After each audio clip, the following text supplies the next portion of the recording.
Welcome to Profiles in Eccentricity, a show about weirdos. With your hosts, John Fahey, Aaron Peter, and Matt Brousseau.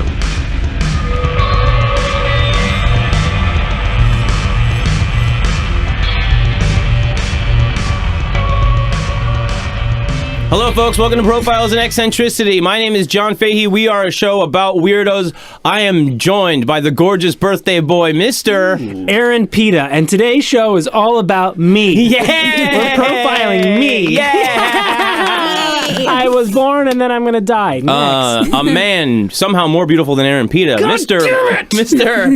Matt Brousseau. Hi, Matt. Oh, hi. Hey, Matt. And we're Happy joined by a guest. She's very funny. Yeah. She's very beautiful. She's one of my favorite people. Everybody say hello to Cindy Aravena. Oh, hi, Cindy. Hi, thanks for having me. Yay!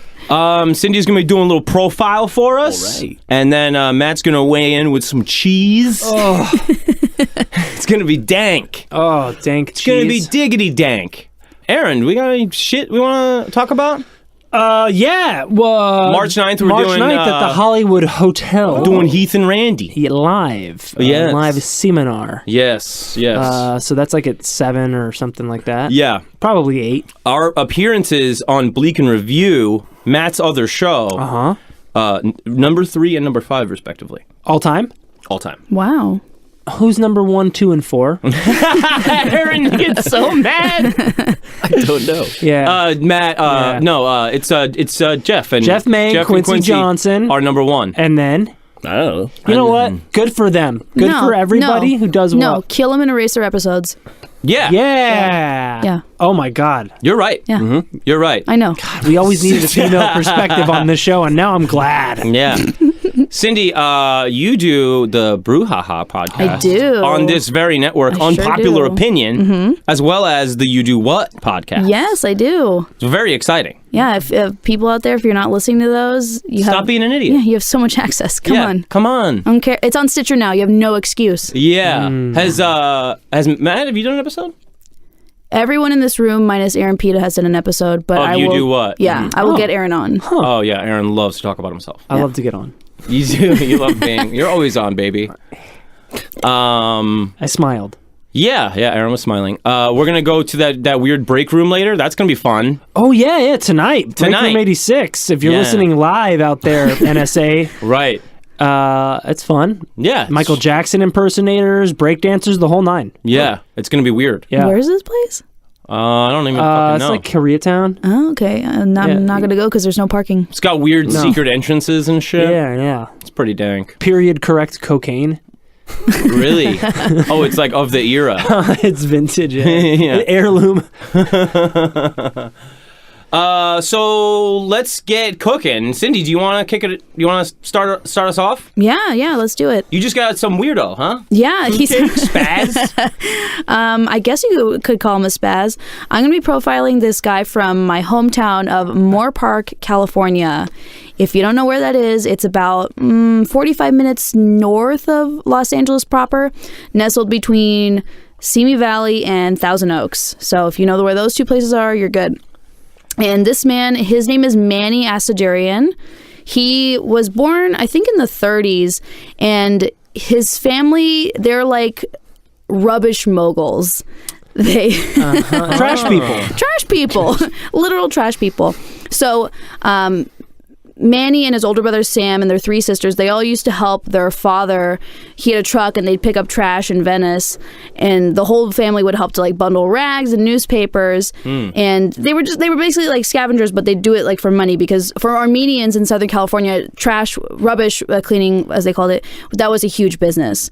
And What kind of time frame is this? this is the 30s. No, this is like the 40s. Okay. Or pre-40s, pre-World War II. Got it. And so, yeah, so no one else wanted to do this job, so it fell on the immigrants, like the Armenians.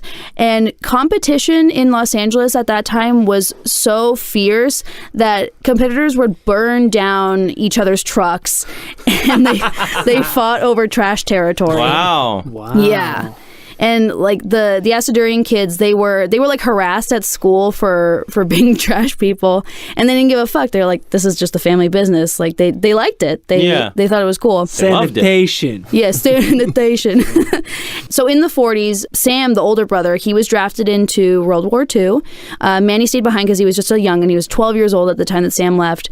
And he at 12 years old, he was driving his dad's like trash truck around, smoking cigarettes, darkening his 12-year-old facial hair to appear older. Hell yeah. Yeah, to be able to work. Shoe polishing his little peach fuzz. Could you imagine? He's like doing like accidental blackface. I know, yeah. His little It's like preteen. Hulk Hogan Some when he little went heel, rascals bullshit.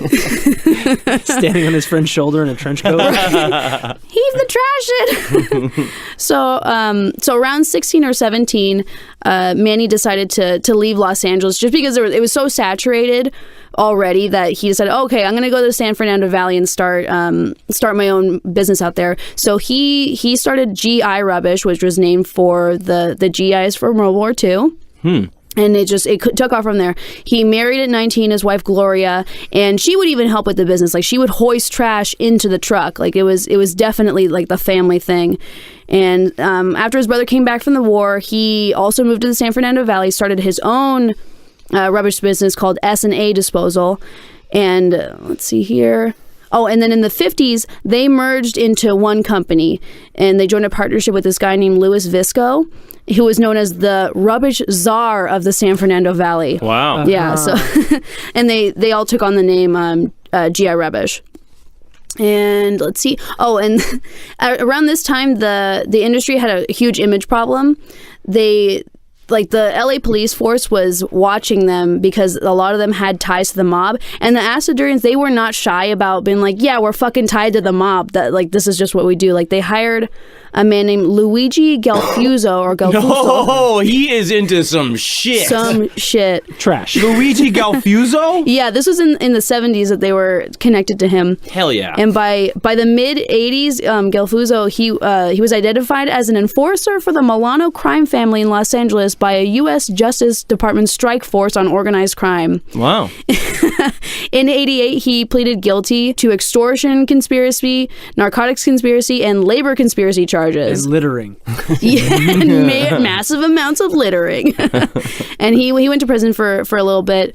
But Manny, he spoke super highly of Luigi. He was like, he's the nicest person you can't meet because he was locked up.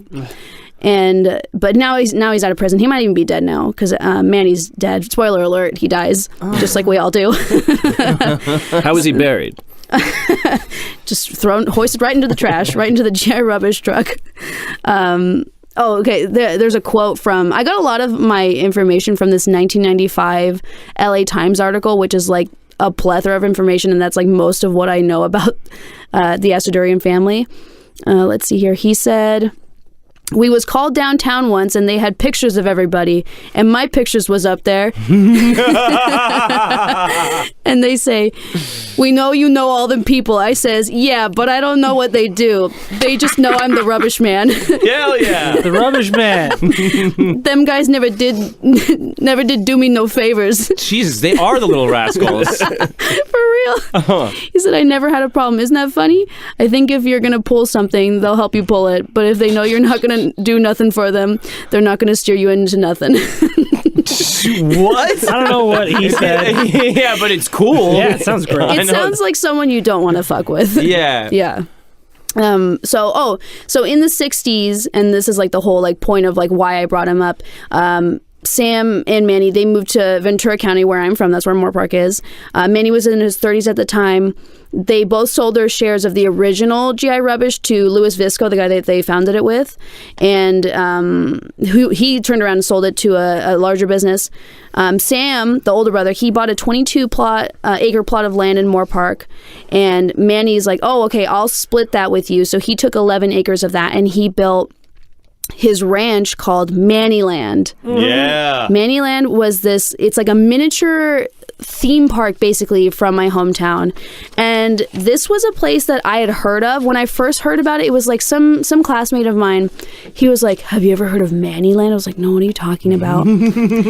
He's like, it's like this amusement park in Moore Park. I was like, "There's no amusement park in Moore Park." I just didn't believe him because I was like, "No, this is like the smallest, most suburban town ever. Like that's you're making shit up." But then, over the years, you hear more about it. And I even went to high school with Manny's great nephew. Like the nephew was like, Manny was his great uncle. That's what it was. I didn't know the kid. I think I met him like once or twice. But yeah, this place was dope. Like I went once. But it was at night. I went with a friend and she was like, "Oh, have you ever been to Mannyland?" I was like, "Oh no, but I've heard of it." So we drive by and there's like this lady outside that's just kind of looking at us, just like, "What are you doing?" Because it's private property. Oh. And then she's like, "Oh, can we like get out and go look?" She's like, "You can't get out and go look, but you can drive." So we just kind of like did a quick lap. Huh. And we saw some stuff, but it would have been much cooler to actually get out of the car and go look. But I never. Was it still functional? I mean, because most of it, here's what they had. So he drove around in a yellow golf cart, just this gaudy thing, like with his like pinky ring and his diamond encrusted watch. He had a groundskeeper for Mannyland named Ramon. And he had like life-size figurines of like Colonel Sanders, Betty Boop, the Pep Boys, the Statue of Liberty, all this Boys? stuff. Life-size. Manny, Mo, and Jack. As if they're all Manny. Yeah, just like all this.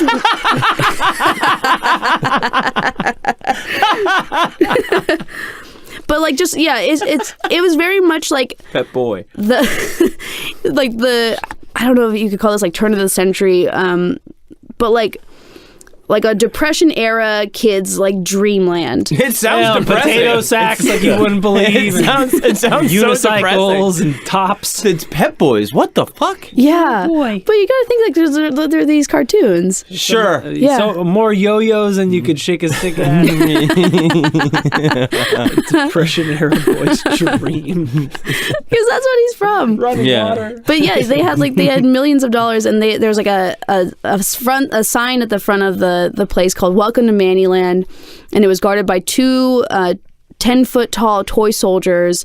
They had mannequins dressed in cowboy and Native American garb. They were riding like plastic ponies and driving old stagecoaches.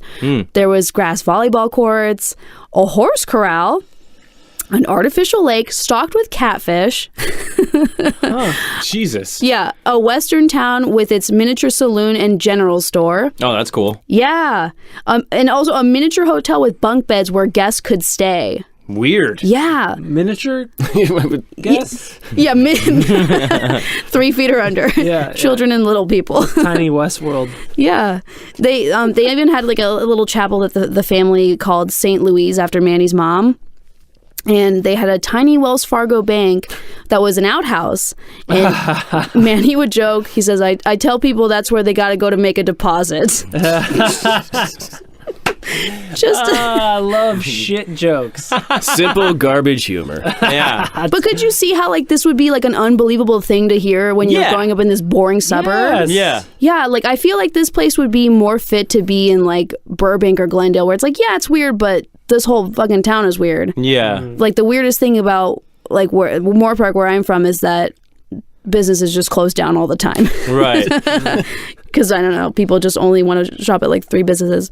What were some other weird shit that they had here? Stagecoach, a toy rocket that was part of a carousel, a little petting zoo with pot-bellied pigs, white deer, chickens, goats, horses, and donkeys. A pool decorated with a huge color statue of Lucy from the Peanuts. Oh, this is such a depression kid. And right. And an old smoky kiddie ride, because he would let school children come to do little mini field trips. I'm so sad that I never like got to go as a kid. Yeah. But I think he stopped doing that before I was even born. I think that was like in the 80s when he was letting kids come. But let's see. Oh, and even the inside of the house was like pretty crazy. He had he had red carpets, white leather couches. candelabra chandeliers and more figurines inside the house, and a white porcelain horse just in the house. This is in 1995, so maybe it kind of evolved over the years, but I kind of doubt it. Just Did he ever marry, or was he like a confirmed bachelor? Oh no, he had a wife and a family. Oh wow. Yeah. Him and his wife Gloria were together until his death, from 19 to when he died at 77. Wow. Yeah, they lived at Mannyland for 33 years. Yeah. They lived at the amusement park. Yeah, in the house. Yeah, she probably loved it. Yeah, So he just wanted to show off all this shit. yeah, because that was his whole dream. Is like he wanted to share his good fortune with the world, and his idea of a good fortune was like, look at all this weird shit I have of the cartoons I watched on TV. I mean, how much of it was stuff people threw away that he just cleaned up? I really wonder. 20-foot Lucy I'm gonna toss out. Wow, these Pep Boys are throwing away perfectly good Manny's.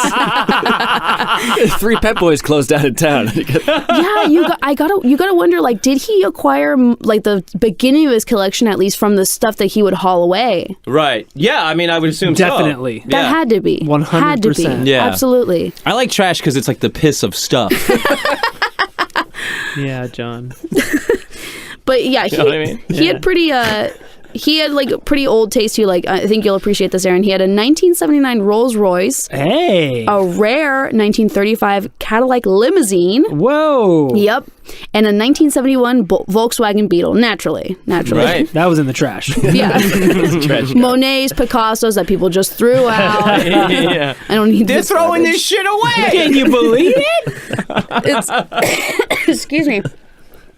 But I didn't believe that Mannyland was a place until MySpace became a thing, and then I saw friends taking pictures. I was like, oh, that kid was not fucking with me. Yeah. In elementary It's school. so funny that it's called Mannyland. Yeah. It sounds completely made up. Yeah, it sounds really dumb. Yeah. It's And it's also, from your description, sounds really dumb. but I mean, it's kind of that all this shit is like very much up my alley, and that's why I like very much regret not doing more deep diving into that. I don't know what I was doing at this time. It's super weird. Can we go? Yeah. No, There's more to because the story. There's way more to the story. Great. So after he moved in, his brothers, so they moved to Moore Park with the hopes of retiring, and they retired for like a year before their kids, their college age kids, were like, we want to get into the, we want a chance to run the business with like you guys. And this was in the 70s, and so their father was like, all right, sure. So the 2 generations, they worked together. The fathers, they would pick small rubbish companies that they'd want to buy, and then the sons, they would go out and check them out, and then all together they'd go to the banks to ask for money to borrow to buy those. And so all these tiny little rubbish companies that they bought, they ended up forming what do you call it? A consolidation of all those, and they called that GI Industry. So they were keeping the GI name in that. Mm-hmm. And let's see. Oh, so they showed their sons all the ropes. Manny said, "My dad taught us that if someone takes a route because you're doing a bad job, you don't deserve to have the account.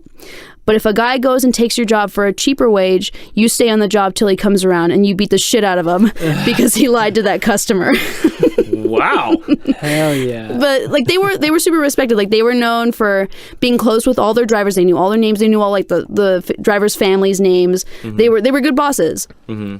So, and they had a reputation for having good service, picking up people's trash, and they rarely received complaints. Sam, the older brother, said, "We know the rubbish business.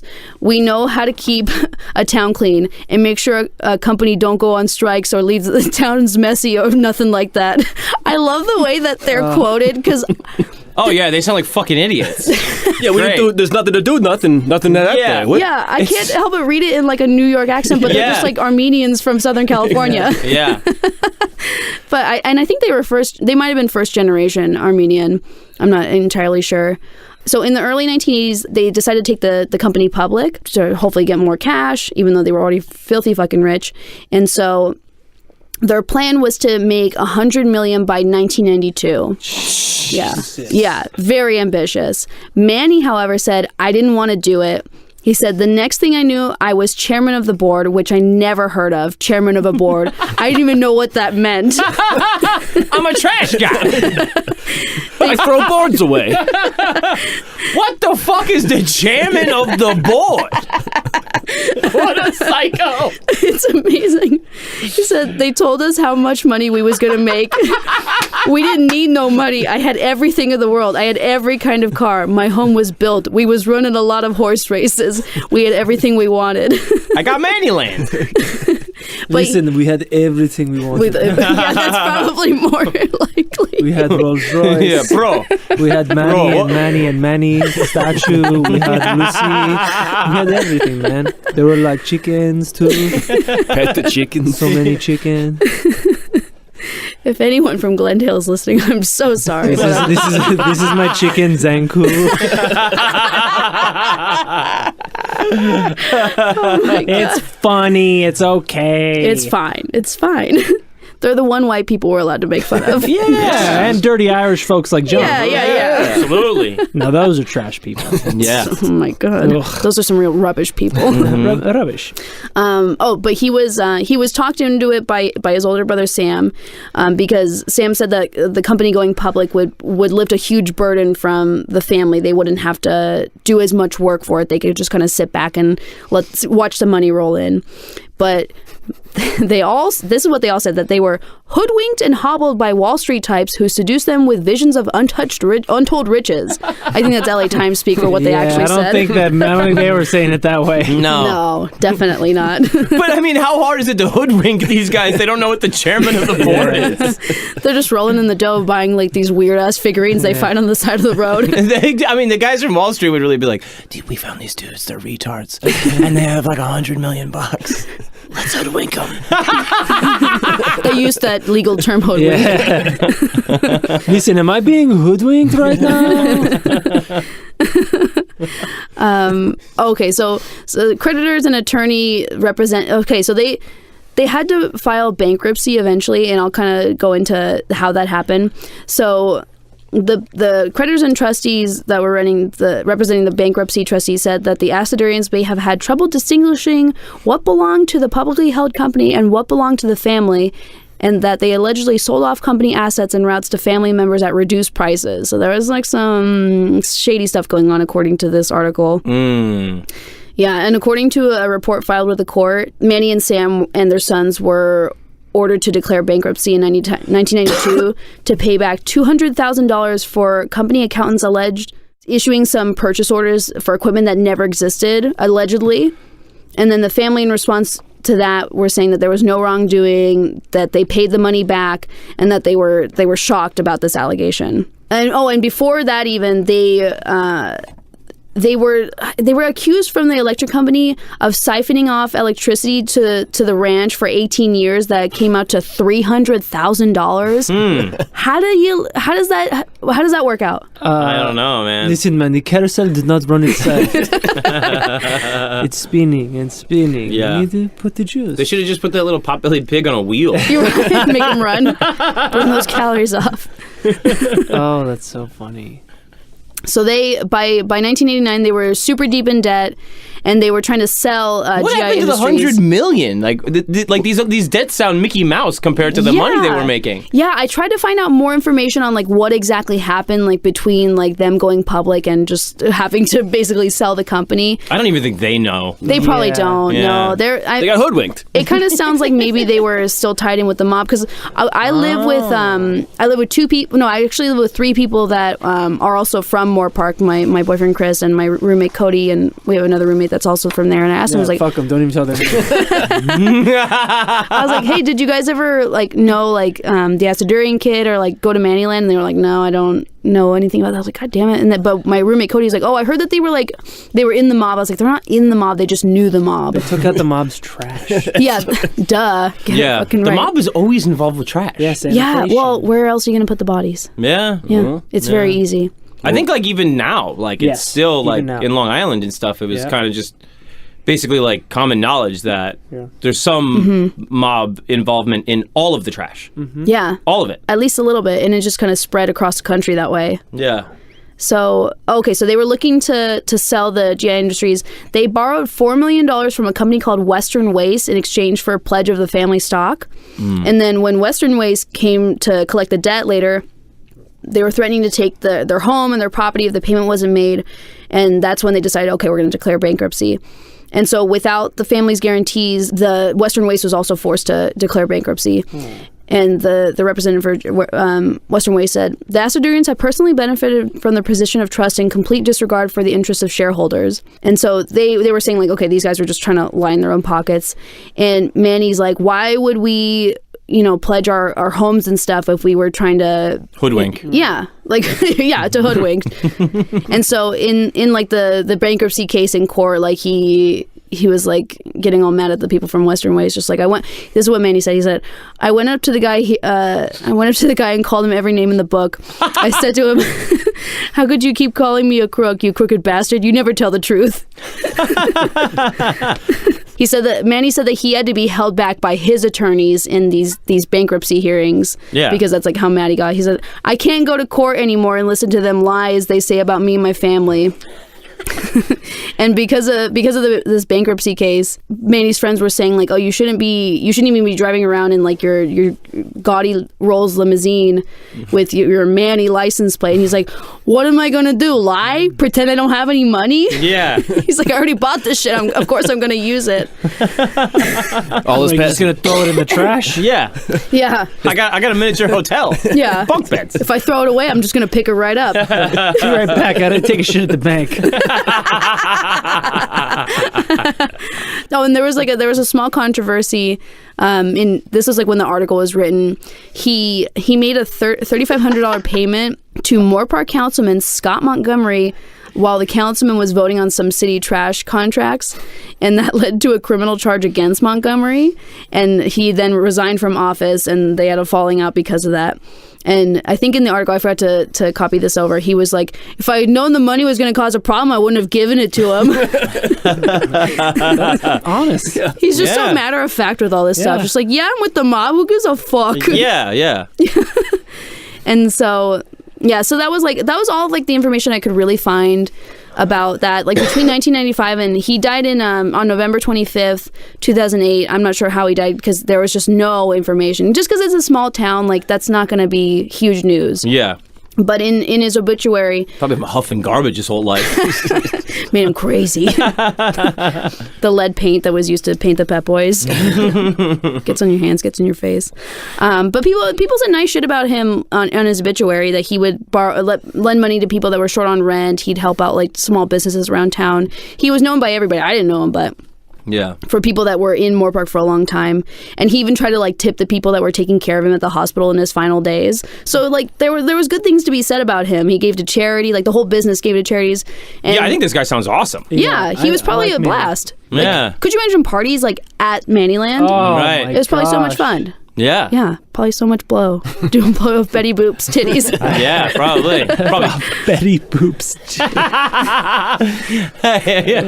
Maybe all the money trouble was because the bank was just full of shit. Yeah. They were like, we don't have any. This is just shit, Manny. You fucking idiot. That's good shit. Don't throw that away. Don't throw that away. It's just gonna come right back here. You can't fit a Pet Boy in a deposit box. Don't waste it. Taste it. So here's the sad part of all this. So he died in 2008, and his family, they tried to run the Mannyland for 2 years after his death. But while Manny was still alive, he took out a mortgage against the ranch in order to help a family member. He lent them $1.75 million. Jesus Christ! Yeah, I don't know why, but the family member stopped making payments 3 months after Manny's death. Imagine that. Wow. Yeah. And the family member fled the country, and he left the family with about $10,000 a month in loan payments, plus the cost of maintaining the property, which is who knows God how much that was. Because they had like the artificial lake and all that. I don't know. It's you gotta just feed the pig. Yeah, the pig eats so much, so they had to liquidate the entire estate. Wow! Everything inside the house itself, inside the house, all the figurines, the little train that took the kids around, every single the farm animals. Yeah. Everything had to be Porcelain accounted horse. for. Yeah. I wish I had found how much they made off all that, but I know. The dollar Yeah. assignment of each item has got to be hysterical. I wish I knew about that too. I probably would have just bought one, like stupid little thing, but just to look around there and be like, wow. That's And how much next that's on worth? the inventory, a tiny bank full of human shit Full of mayonnaise. going once. But yeah, look up Mannyland on Google, and you'll see some cool pictures of what it used to look like. It was really well set up. It was nice. Yeah, that's dope. Yeah. Very, very cool. Yeah. Thank you. That was great. That's really good stuff. Thanks. I love the guy. I think Manny's great. I think he's really cool and really funny. So it's now just a plot of land it's just now somebody bought the plot of land and probably put up a fucking, shitty Yeah. The house probably looks normal. It's like a normal giant house. There's a real Wells Fargo. Did I tell you about there was Pee Wee Herman used to do this thing where he would tell a different lie in every interview, and so like it was like at the height of his career before the jerk off stuff, and he was being interviewed and he's like they're like, well, what's next or whatever, and he's like, oh, I'm starting Pee Wee Land. That was like the lie. Awesome. He was like, I'm gonna start like my theme park. So somebody hears this, it's like on the radio or something, and this guy comes and like is like offering to invest. So for a minute, he's like, oh, maybe I'll actually make Pee Wee Land. And he's like, I'm glad I didn't. He's like, I'd just be sitting there with a ton of unsold tickets. And all that crazy scenery. That would have been awesome, though. Pee Wee Land? That the fact that he lied at least one line every interview makes me love Paul Rubens even more. Oh, yeah. He's so fucking cool, man. He's talented as fuck. Yeah. And he's a teak guy, it sounds like. Yeah. he He loves freaks at the tea. teak. Paul, if you're listening, we'll give us your size. We'll send you a shirt. Give us your size. Well, it's probably a medium. He's so funny, man. That same interview, he's talking. He's like, he's being interviewed. This guy's going, your show, like, it wasn't like other kids' shows. Like, other kids' shows, like, were about being, like, educational, and yours was, like, more about, like, expressing yourself and being fun. And he goes, no, I think our show was educational. And the interviewer goes, okay, well, like, how? And he goes, no, I guess you're right.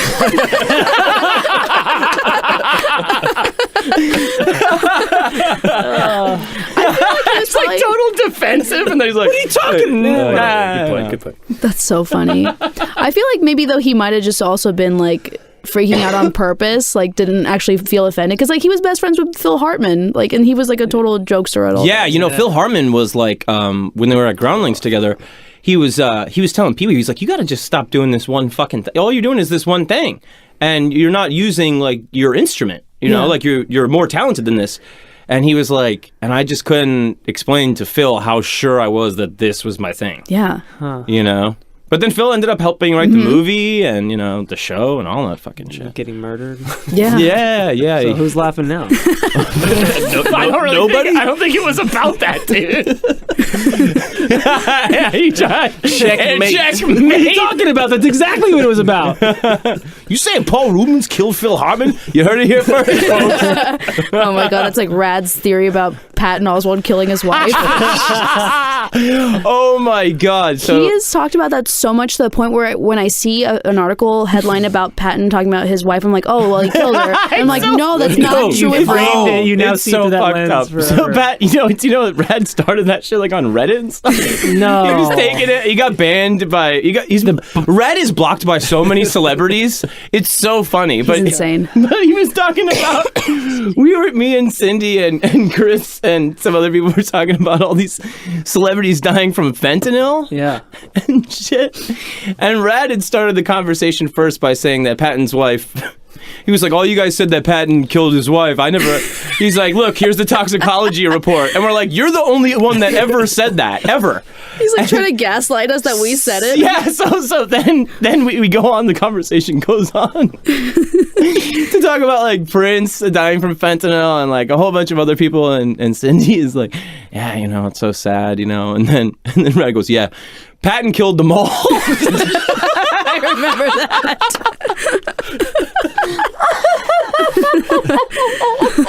For more Rad, go listen to the MMA fighter episode. Rad guest hosted. Did a profile on the MMA fighter. He's bank so robber. fucking funny, man. He's so funny. He's so funny. Like, just talking to him. He's a little bit like Manny. Yes. Red was I don't know talking. nothing. Red was talking about how, like, just because you're right about one thing, it doesn't mean like everything you do is cool.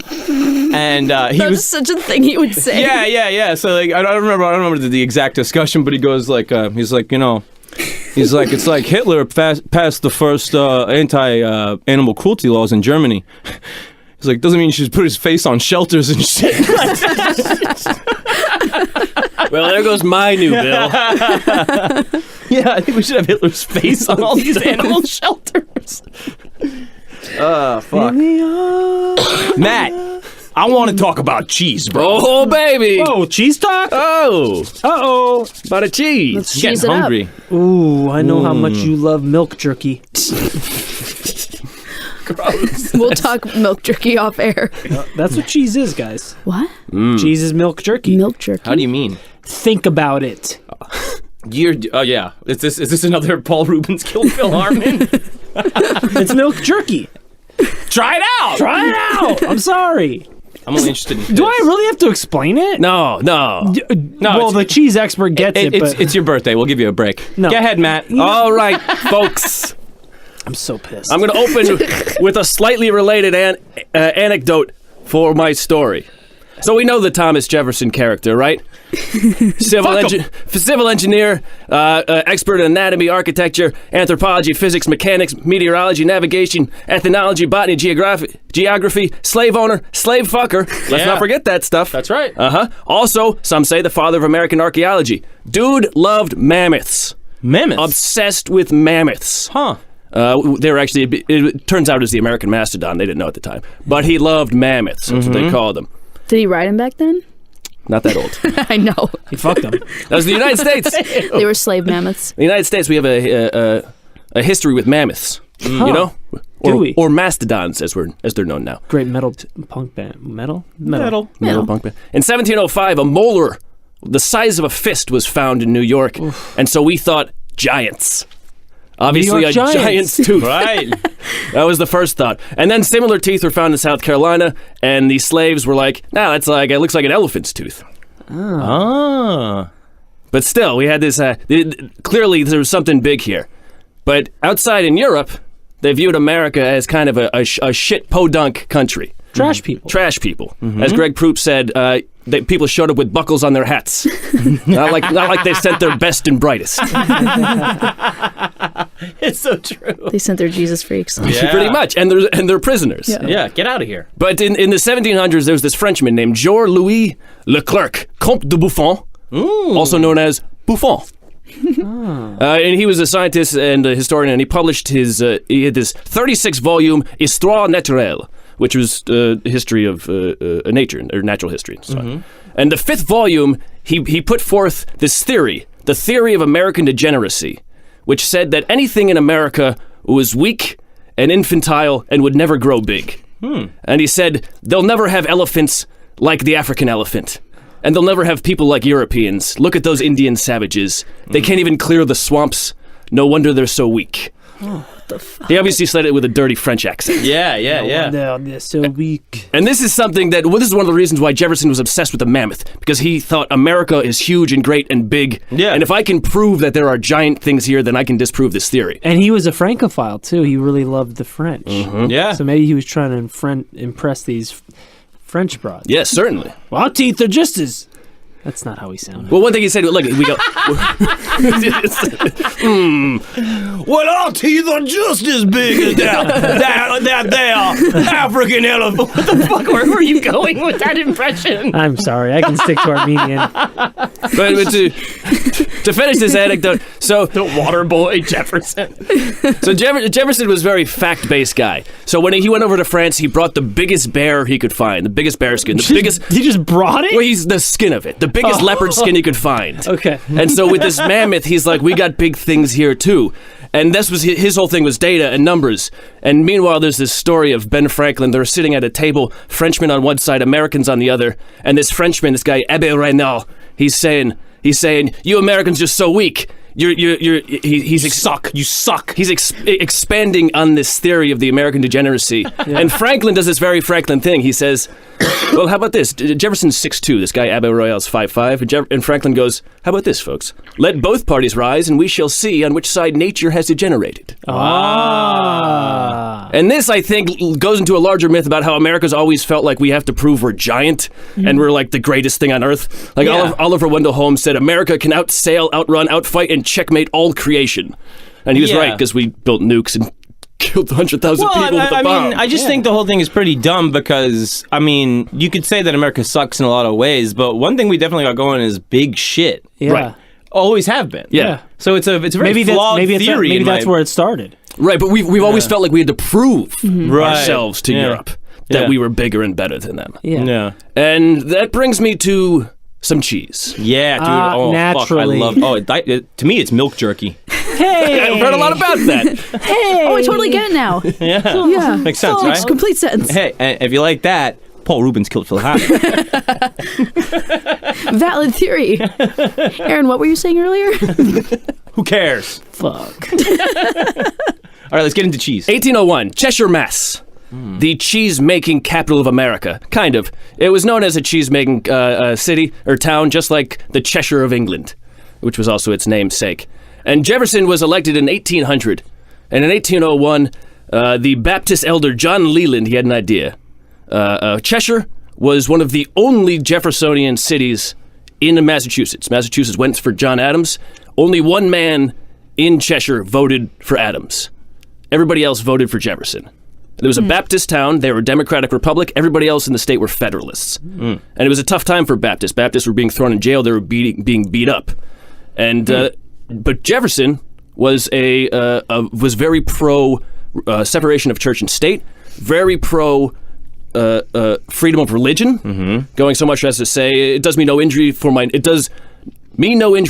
neighbor to say there are 20 gods or no God. It neither picks my pocket nor breaks my leg. And so this religious liberty was huge for Leland because it gave him freedom to be a preacher.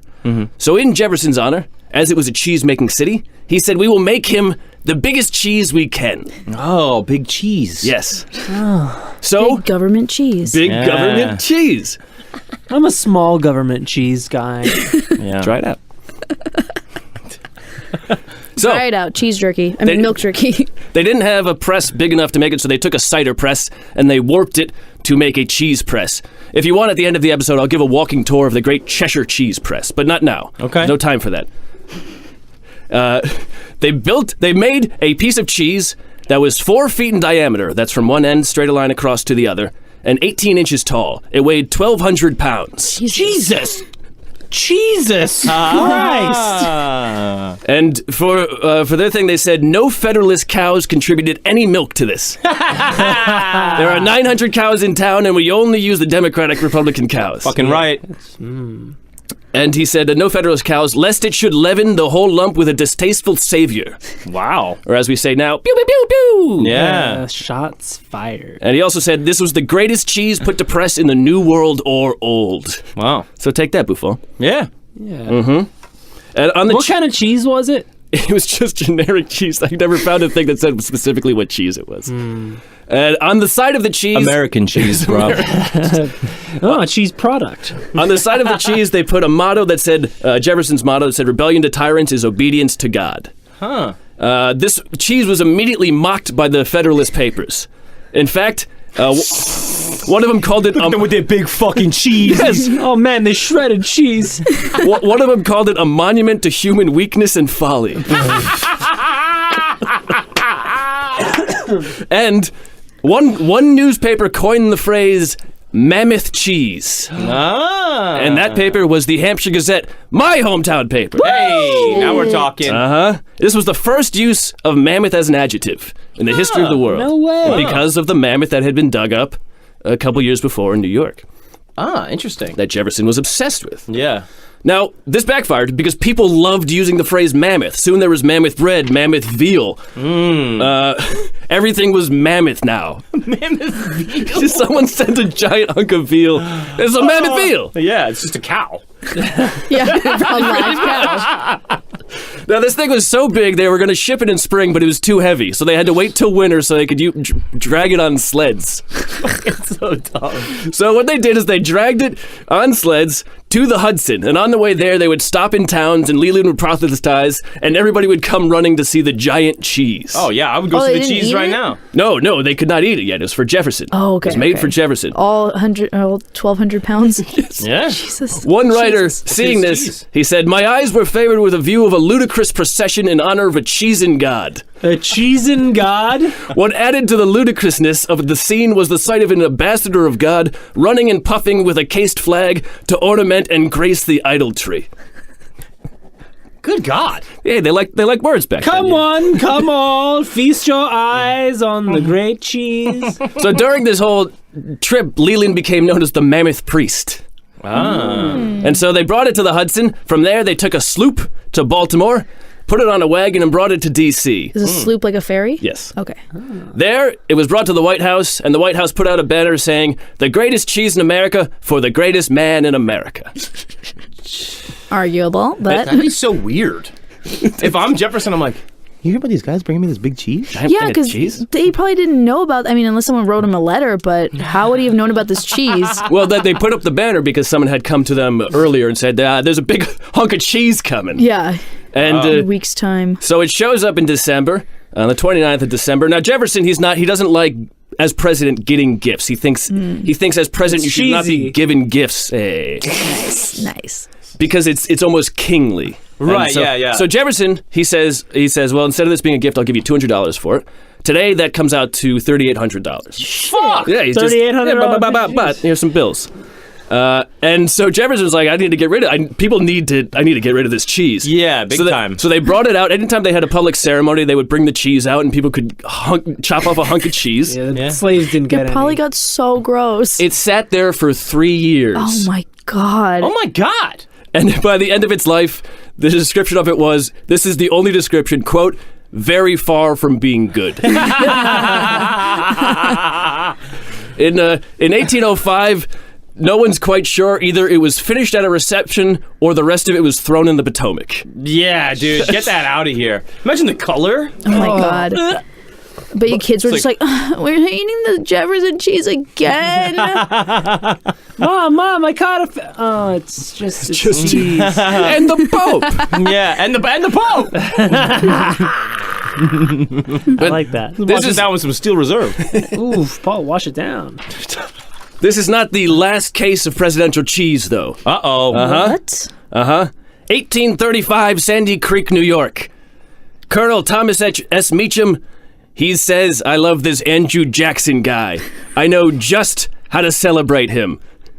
He says, "I'm going to build him the biggest hunk of cheese the world has ever seen." What is going on? What the fuck is going on There with was the nothing cheese? to do back There was then. nothing to do. Nothing. Man, Jackson's so cool. I'm gonna make him a big fucking cheese. Yeah. Pizza hadn't been invented yet, huh? So in Sandy Creek, New York is evidently a cheese town. And so for a patriotic celebration a couple towns over, Thomas Meacham decides to make a bunch of cheese. He makes 2 750-pound wheels of cheese, gives one to Martin Van Buren, the vice president, and gives another one to the New York governor, William Macy. Wow. Now, what kind of cheese was this? Again, no one gave me any specifics. Generic cheese. Generic American cheese, bro. John, please. We're talking cheese here. It was a bunch of craft singles. But for Jackson, his cheese wheel, again, 4 feet in diameter, but this time 2 feet tall and 1,400 pounds. Fucking Christ almighty. Around it was a belt featuring a bust of Jackson and a chain of 24 states united and linked together. Aw. Yeah, cute, huh? That's nice. These cheeses were wheeled through the local parade, loaded onto a schooner, and sent to the White House. Sloops, schooners. Now they had cheese. schooners then. They were the past sloops. Ah, wow. They didn't have to wait till winter to transport this No, one. they had the technology now. Oh, good, They good, wheeled good. it. Yes, that's what they They just should. rolled it. Yeah. Now this one again is It's like tread marks. It's picking up Jackson's face in the fucking ground. toenails and rocks and shit. How pissed would you have been if you were like trying to take that sloop or the schooner to work that day and you're just like, God damn it, this cheese, that's what gets to take this ride? I gotta wait. I gotta wait 2 more hours. 2 days. Yeah, 2 days. Oh, yeah. Yeah, you're right. The technology wasn't 2 quite days there. late for work. No, there was cheese. I swear. I'm sorry, boss. There was this big giant wheel of cheese. You wouldn't believe it. Yeah. So they get to the White House again, and Jackson's like, "What the fuck do I do with this thing?" So he hawks Gotta off fork chunks. over $400. He didn't pay him. Jackson Some loved shit gifts. he doesn't want. He loved gifts. He didn't Yeah. pay him shit. All right, and so he chops off some of it. And he gives it to friends, but still, there was still a ton left. Yeah, it's too much cheese. And Way so too much. It sat around for 2 years. And is going on? It stunk up DC Oh. to the point where it was called an evil-smelling horror. And the smell stretched along blocks of the city. Oh my You could be God. blocks away from the White House and smell the And it was cheese. just in the White It was House? just sitting in the White House. Oh, that is so funny. Like on the lawn, right? No, in the White House. What Yeah. the fuck? Just so there's just like Pepe Le Pew squiggles of Yeah, right? cheese scent wafting People all are just around. fainting in the hallway. It's just Something's there's like wrong a in DC. portrait of Washington that's all wavy because of the melting. cheese. The cheese sting. No, it's funny you mentioned Washington because Jackson was like, I need to get rid of this fucking thing. Mm-hmm. So in his last public reception on Washington's birthday, February 22nd, 1837, he takes the cheese and he puts it in the middle of the White House lawn and he invites every single person to come and have the reception with Yeah, them. do that 2 years ago. Yeah, seriously. What the fuck is going on? It's not gonna get better. It's gone. The cheese has gone bad. Yeah. Well, here's the fun thing about cheese. You just cut off a little bit and there's fresh cheese That's underneath. good Yeah, the That's rind. true. Yeah, it hardens. Yeah, let the riffraff have at it. That's right. And so, one paper described the scene as there arose an exceedingly strong smell, so strong as to overpower a number of dandies and lackadaisical ladies. Oh, the dandies fainted because of the cheese smell. stench. Great. 10,000 visitors showed up and hacked at it, and it was gone in 2 hours. Wow. That's efficiency. Man, they really called out the dandies, didn't they? Yeah, fuck them. There were all these gay guys passing out because of the cheese. Now, You think they could take the smell? DC was littered with fainted gay guys because the cheese was so fucking nasty.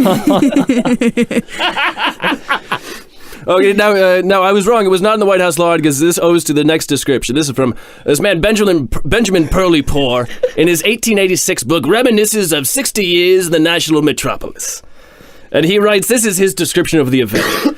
For hours did a crowd of men, women, and boys hack at the cheese. Imagine with like And the pickaxes, dandies. just, like, For hours did the children and the men and the women hack away at the cheese. The dandies were passing out. There were fainting couches and raspberries.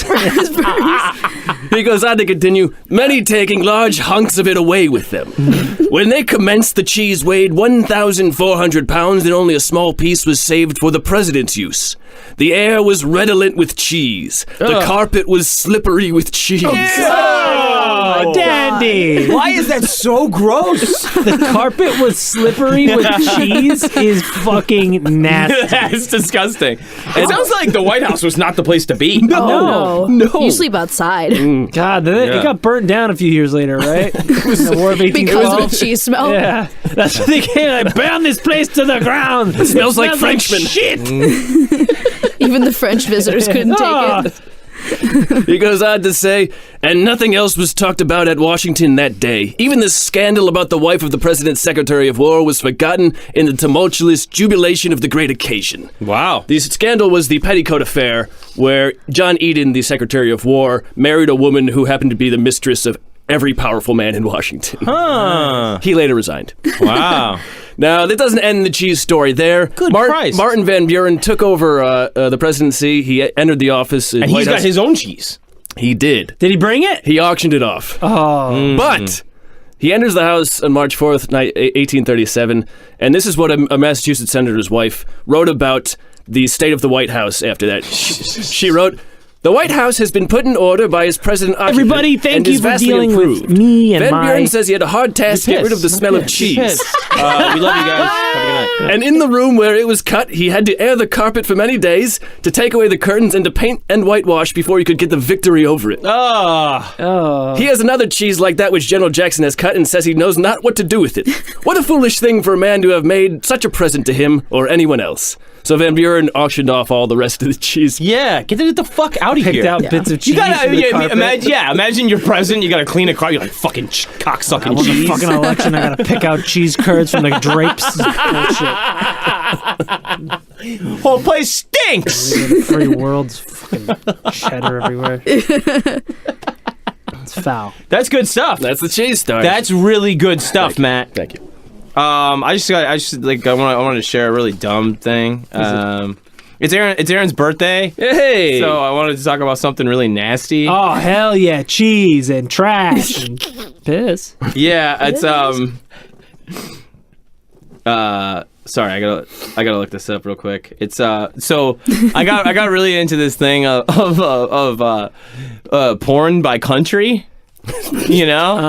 And it's really funny, like the dude. top searches or what? Yeah, man, it's really funny. Well, my family's from Spain. Can you what? España? Will we get, No, I don't think I have Spain on here. But it's really funny, dude. let's hear it. So America, like, what the fuck? Cartoon porn is like, yeah, Like one of the Family Guy, like just Margin, like Homer? I don't know, man. I've never ever jerked off to a cartoon in my life. Call me crazy. Try it out. Not I yet. mean, you could try it out. I like it. Romanians are really into mother and son porn. It's pretty awesome.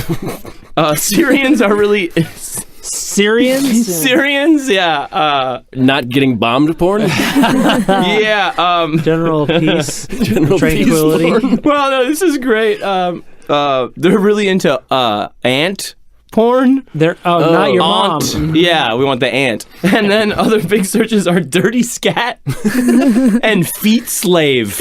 Ooh. What the fuck is going on? Well, you know, I love it. The Finnish are really into enemas. Again, I don't know. This is the most popular put him in in a each country. straitjacket and give him an enema. Wait, give him an enema and then put him in a straitjacket. This made me laugh out loud because I'm like a 4-year-old. But the most preferred category in Australia is gay. But not homosexual. Not homosexual. Just gay. Just gay. Sport's pretty gay. Oh, it's so funny. And they're also really into hentai. In Australia. Australia. Yeah, which is cartoon shit, right? Yeah, but they're Yes. close to Japan. Yeah, A lot that's more true. octopuses and But I feel like giant there's a difference- minotaurs, Squid stuff. mammoth porn. So, you know, Ukraine's fucked up, right? Yeah. This is so bad. So, Ukraine, their most search term is raincoat. Oh. You fucking What is- pervert, you know what it is? What Well, is it? I imagine it's somebody wearing a raincoat and Oh flashing no! themselves? Oh no! The word raincoat, I don't know where the fuck it came from. Oh, is it Because piss? according to Urban Dictionary, a Ukrainian raincoat is the act of anal sexual intercourse with headless radioactive mutants What? that have explosive diarrhea. What? Oh, How about that? That is so specific. that is. You bet it is. You know- why do they have no heads? Why are they radioactive? I don't want anybody to look at me while Because I'm of getting Chernobyl. shit on. Because of Chernobyl. Yeah, but yeah. That's- And raincoat. What? That doesn't. There's probably something that just doesn't translate Yeah. from Ukrainian to. Yeah. And they often search public. Just public. They The word. they often search That help is the us, most please. like reasonable one so far. Yeah. South Africans search hidden Camelot. Oh. And also the word poop. Oh, you poop man. Woo, boy. Oh, God. More and more.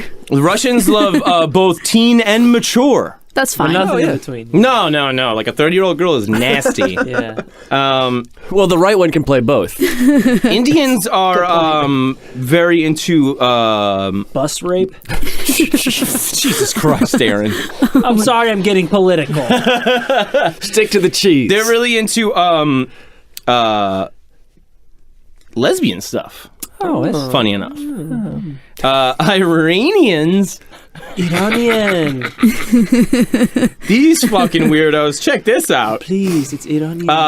They search the term hotel businessman a lot. What? Maybe they think it's just like jobs.com. Yeah, do they have it? Yeah. I mean, what They think they're Googling at Pornhub? Yeah. What the fuck? Hotel businessman. And they also Like search... someone that owns hotels? I have no idea. Why? They also Google like resume tips. Job interview porn? Yeah. They search terms shower a lot also, and gangbang, and daddy love.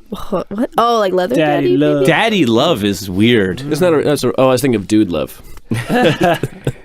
Pakistan, Jesus fucking Christ, this is so fucked up. Pakistan leads in porn searches for horses, donkeys, animals, camels, dogs. Fucking dog. Oh, that's awful. Hungary will search the term woodman a lot. Okay. The fuck is that?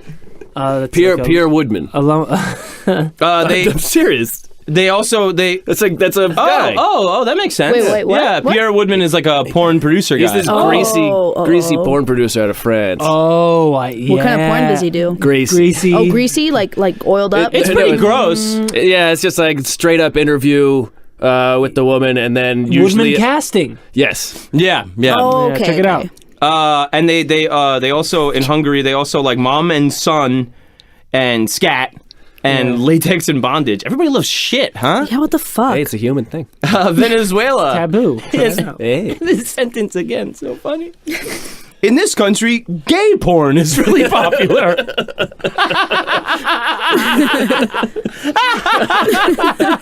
It's so stupid. But I mean, part of this they think is because gay rights are not really recognized. Okay. Yeah, it's anything taboo. So I mean, you could say that's probably the most searched term because everybody else is using different words. Yeah. Yeah, but it's funny because like then there's a very good history of gay rights in Australia, which is the other country that searches gay a lot. Yeah. So it's not a taboo thing there. Well, It's just that Australia is gay. Well, Australia's got like, I don't know, 1 million people. So like, it's not a good sample size. You know, one guy searches gay in Australia, and all of a sudden that's the most searched term. Oh yeah, there's one guy in the It outback changes with a every day. computer. Yep. In your mind, They all share one crocodile Wi-Fi password. Dundee idiot. They all share one network. Got a computer. Have you seen this gay porn? It's in the gay stuff. Iceland is this is their porn preference is breast injection. What? What the fuck is that? They probably inject it with skier. They do a lot of Good record. a lot of they search BDSM a lot, Thai massage and bondage, and they also Gay. they like a lot of strap-on stuff, and they'll search the term brutal. Cool. Calm down. You know what I mean? Yeah. Brutal? I've got a boner. I'm going to look up the word brutal. Settle the fuck down. Maybe there's something in Iceland. People are idiots. Icelandic. It's not much to do. Not many people to fuck. Oh, they have an app where you can see if someone is related to you. Before you fuck Yeah. them. And then And that's probably like maybe they're into that too. Maybe a little bit. in Chile, they search the term airplane a lot. And shoe play. Shoe play. Shoe play. You rub your nuts on your shoe, etc. Fuck a shoe. Fuck a shoe. No morality. Basically those are the weirdest ones. I thought you would enjoy So that. every other country is normal? No, the other ones are just like boring. It's like, okay. Missionary. teen or whatever, which is It's very, very funny, John. A It's lot of people pretty like good stuff. shit, which people is love shit, huh? which I don't get. I was disappointed with the no piss. Yeah, what gives? Hey, piss is number one. Hey, it's number one for a reason, John. Yeah. You know? Aaron's scanning the room for her. He looked hard at that, just like piss. Yeah. So, Oh. that's the Letterman cough. You ever hear Letterman cough? Yes. Very funny.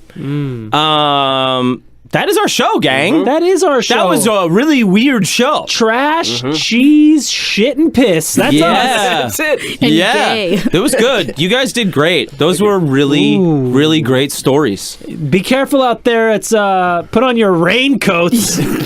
Yeah, what the fuck? Is that for real, man? I'm gonna go try it out tonight. I'll tell you that. Hey, it's my birthday. Wow, Give me a break. yeah, I want a headless radioactive. If that radioactive mutant shitting on me has a head, I'm gonna be pissed. While you're fucking its butt, Yeah. shitting on you. I don't want anybody looking at me. It's got no head, and you know when you're radioactive, you have such bad diarrhea. Oh, the worst. It's horrible, and you got no head. No. You know what I mean? You don't even know how bad you have diarrhea because, of course, your head is gone. It just falls right out of you as soon as your head comes off. The headless diarrhea man. But I mean, how bad was Chernobyl that you got to jerk off You gotta jerk off all the bad to memories. like the Toxic Avenger minus the head plus shit And a raincoat. and call it raincoat? It's just something for everybody. It's a raincoat term. Yeah. What if there's only like that is? I mean, maybe in Ukraine that's where it is like one internet connection. It's just one dude searching that over and over He again. doesn't bookmark it. He has to type it in each time. It's probably Russian bot propaganda trying to discredit Ukraine. Like these fucking Ukrainians. Oh, we got an extra bot. What do we do with them? Yeah. Look, Discredit Ukraine. look what these losers are into. We better take over their country. Make Ukraine look like filthy savage. Yeah. Oh, and Russians are also very big on like Russian. They will search Russian a lot. They're very proud of their. Can't they just their go porn. outside? I don't know, man. No, it's cold. it's yeah, it's True. really Good point, cold. good It's point. cold outside. So Yeah. It's Russian. So yeah, that's that our show. Is that our show? That's our show. Hey guys, if you're looking for a pair of headphones, Yeah. go to studiosweden.com, enter the promo code It's Raincoat. profiles 15. Profiles 15 for a discount, and we'll get a few raincoats sent our way. And You know when I was in Denmark, we went to get like a Coke or something, you know, and they'll have porn just like out. yeah, The porn is just out. And my buddy Nevin was really like, what the fuck? Because it wasn't just like porn. It wasn't like Club Magazine. There was DVDs, and one of them was Monster Cock She-Male. It was like candy, and then like Monster Cock She-Males. You know what I What do mean? you want? Like, You want Twizzlers? Or what honey, do you- make a choice. You can only have one. yeah, they were all like eye level with the. But I mean, Do I who? want a Snickers or do I want a giant But baby I cock? at the gas station, like who's like, let me get Monster Cock She-Males on I've here. only got 3 dinars or whatever. yeah. But like, I'm gonna go in. I'm gonna get like a Sprite, you know. I'm gonna fill up on petrol. Yeah, a few fill up liters. on petrol, a few liters of petrol, and then I'm gonna grab Monster Cock She-Males. And they're She-Males, but they gotta have Monster Cock. Yeah, You know what I mean? These tiny baby dick she-males. Yeah. It's so good. That's actually the most searched term in my house. Baby cock. Baby Cock She-Males. These she-males cocks are so small you'd think they're actual women. yeah. It's like their cock is a clit. It's so small. Hey! I think they're trying to hoodwink me. Clit hoodwink.